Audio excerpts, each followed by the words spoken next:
Quello che state vedendo dalle riprese del drone è in realtà l'immensa area dove il terzo reggimento Guastatori sta mettendo in sicurezza e sta per far detonare gli ordigni. Sono operazioni che vengono ripetute decine e decine di volte l'anno, perché ancora adesso le nostre regioni fanno rinvenire un notevole numero, migliaia di ordigni praticamente ogni 12 mesi.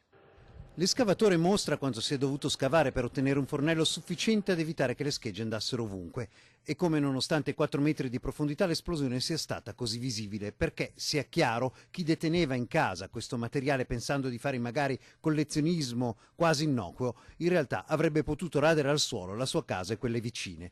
E solo l'attenzione professionale di operatori come quelli del terzo reggimento Guastatori può mettere in sicurezza una tale quantità di ordigni.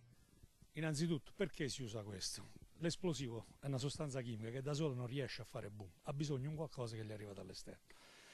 Tutti gli eserciti al mondo hanno in dotazione delle micce. Le micce non sono altre che come un rubinetto dell'acqua. Il rubinetto dell'acqua che mi serve per portare un tubo dell'acqua, mi serve per portare dell'acqua da un rubinetto verso dove voglio arrivare io col tubo.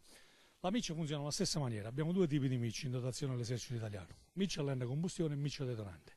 Questa nel nostro caso è una miccia detonante.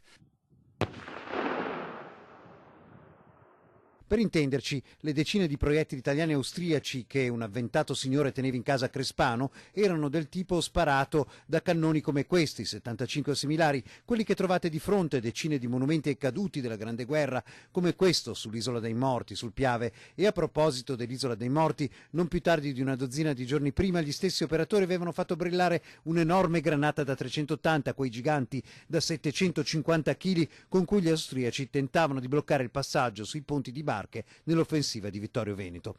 Per essere chiari, solo a gennaio il terzo ha compiuto 20 interventi del genere, di cui 14 solo nella provincia di Treviso, ma il Comando Forze Operative Nord in tutto il Veneto nel 2018 ha fatto 348 interventi e dal Comando di Padova, da cui dipendono ben 8 regioni, 1350 bonifiche per un totale di 8180 ordigni.